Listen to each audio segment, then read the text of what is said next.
We'll start with Brent Hubbs. Coach, can you just give an assessment of what you think of your defense through the first couple of days in pads and the first couple of weeks, and in a follow up to that, how much did the walkthrough stuff for a couple of weeks help you versus what you lost not having spring practice? Well, we're 6 days in, and it's to be expected. There's some ups and downs, highs and lows. We've been inside, we've been outside. Weather has brought us inside a couple of days, and the heat kind of really caught up to us yesterday. But I see a lot of guys that are trying to fight, they're trying to work, they're trying to do things we ask them to do. We just got to do it at a higher clip.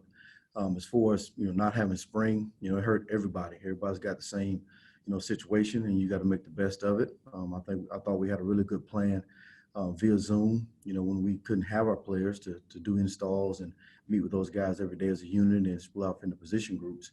So I think the mental aspect of it was very productive. Although you need that, you definitely need the physical preparation as well. So we're just trying to catch everybody up as quickly as we can to get them ready for the first game. We'll go to Patrick Brown, followed by Blake Topmeyer.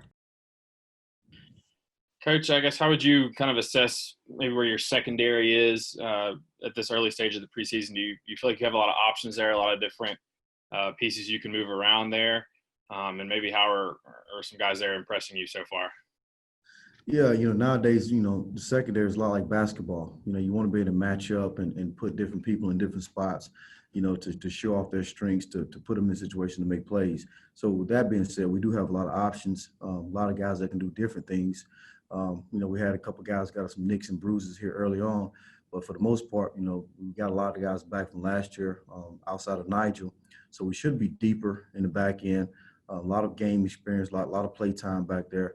And we need those guys to be the strength of the defense and lean on those guys a lot more this year. Blake?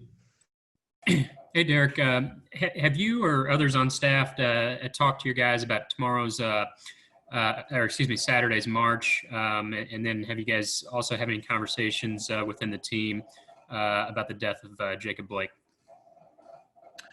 Well, that's a question for Coach Pruitt. We always listen to our players.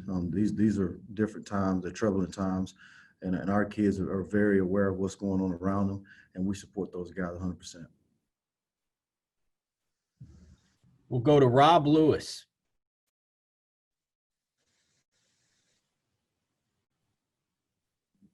Rob, you there? Sorry, Bill. Forgot to unmute. Coach, you touched on it a moment ago, but just what kind of a luxury is it to have two cornerbacks in Bryce and Alante who have played so much in this league, and how much does that free you up to do some different things in the front seven? Well, the way we want to play football is we want to play tight, close man-to-man. We want to deny the football. We want to affect the quarterback with four rushers and play split safety defense as much as we can. To do that, you need really good corners outside that can hold up and win the one-on-ones, deep down the field at a consistent level. And with Bryce and Lante both being true juniors now and basically being 2 years of full-time starting, that is a luxury to have experience at the corner position. Now, we have other guys that have a lot of talent and a lot of play time as well. Kenny George, he started 4 or 5 games last year, and he's having a really good camp so far. And so is Warren Burrell. So we have 4 really good options at that position, and all those guys are battling right now. We'll go to David Ubben, followed by Mike Wilson. Derrick, where do you guys stand at your inside linebacker spot around Henry? Where do you kind of expect that to shake out, or where does that stand right now? Well, it's an open competition. We have some guys back from last year that were young, via Quavarius Crouch, who we played at inside back or outside back. He's kind of been a journeyman his first year. And we're kind of, getting him stationary at the inside back position, the money position, which is a really good spot for him. Backing him up right now is Jeremy Banks, and those guys are battling, tooth and nail, for that starting money position.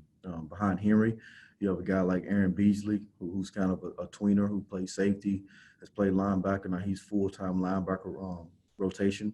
So we feel like we got 4 really good guys that are playing and rotating through, and the cream will rise to the top, and who are the best man in, the best 2 play. Mike? Yeah, Derrick, how have you seen Henry kind of elevate how he's leading this defense now that Daniel Batuli's gone? And then also, what are kind of your expectations and what are you asking early from Key Lawrence? Well, I think the first thing with Henry is he's changed his body. You know, he's shredded some body fat and added some muscle. He's gotten quicker at the point of attack. He's a lot better, you know, laterally, changing direction, covering running backs out the backfield. And he's done a really good job of trying to take on the leadership role, void of Daniel, Nigel, and Darryl. So those are three really good leaders that we lost. And that's one thing that we're trying to develop this camp is the leadership of everybody doing things the right way all the time on and off the field. Keyshawn Lawrence is very talented. He's playing some safety position right now for us, playing on all special teams. We expect him to make a push at safety and compete and see what he can get done here in this camp. We'll go to Vince Ferrara, followed by Jimmy Himes. Coach Ansley, can you talk about trying to develop a consistent pass rush? You lost Darrell Taylor off of last year. Talk about that group of outside backers and ends to give you guys that pass rush that you need. You know, losing a guy like Darryl, obviously second-round draft pick, one of the top ends in the draft last year, is going to be a challenge to replace that kind of production, that kind of talent.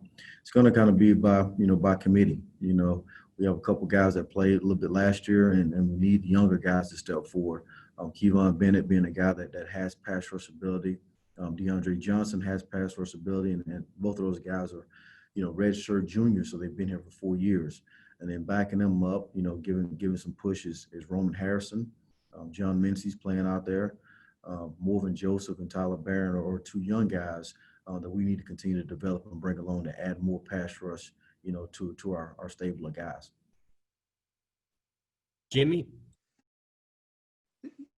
Derrick, I asked Matthew Butler yesterday if he thought that last year the defensive line had overachieved, and he said he thought they underachieved.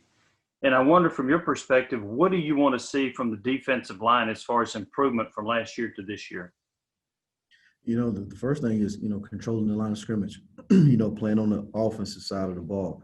If we can strike blockers up front and come out of our hips and press and reestablish the line of scrimmage, then the linebackers can fit off of them. The secondary can do a great job squeezing the ball. And if we can do that consistently with four guys and not having to take guys, you know, out of second and third level to add to the front, you know, we're going to be successful. So we just want those guys to play hard, you know, play with toughness and dominate their box. All right, we've got time for a couple more. We'll go to David and then back to Blake. Derrick, as you look at this defense, what excites you right now and what concerns you right now? Well, what excites me is we have a 10-game SEC schedule. You know, every week you got to be ready to go. You're going to be judged every week by how you perform. So I'm excited to see these guys gel together early on and see what we can, you know, progress toward the end of the year. What concerns me is the lack of, you know, spring ball, you know, the lack of play time together. But we do have a lot of guys that played last year and that played multiple years. So we just got to get back in football shape, you know, and continue to do things the right way. Derrick, you mentioned Henry, you know, emerging more in a leadership role after the loss of those seniors. Are there some other guys that have impressed you with their leadership? And then also, is J.J. Peterson at the outside backer position right now? And if so, how's he transitioning back out there? Yeah, up front, you talk about guys like Matthew Butler, Latrell Bumpus have really done a really good job of trying to, you know, lead their group, you know, by, you know, doing and verbally. You know, Henry obviously is our inside piece as far as the leadership is concerned. Trayvon Flowers, Alante Taylor, Bryce Thompson, you know, Theo Jackson, you know, all those guys in the back end have really taken it upon themselves to, you know, bring along guys like Keyshawn Lawrence, you know, Danico Slaughter, guys that have talent that we're counting on to add depth, you know, to our back end. So, you know, if we get everybody doing things the right way, we got a chance to be okay. All right, our last two questions will go Patrick Brown and Brent Hubbs. Coach, you just mentioned Trayvon Flowers. Kind of how's the safety position kind of shaping up at this point with Jalen and Trayvon coming back, and who are some of the other guys there that are pushing those two? Well, we've moved Trayvon from the free safety to the strong safety, just kind of, you know, experimenting with that to kind of replace Nigel's production there. I think that's a natural position for him. You know, Tank's still playing the free. He's got capabilities of playing the strong. He can play the star. Theo Jackson is rotating in back there. Keyshawn Lawrence, Cheyenne LaBruza, Tyus Fields. So, we got 6 or 7 guys that are rotating back there, and we're going to need them all. So we coach all those guys like they're the starters. Because you never know when you're going to need that quality depth. And to answer the question before by JJ, JJ started camp as inside backer. He's moving around, playing some outside backer.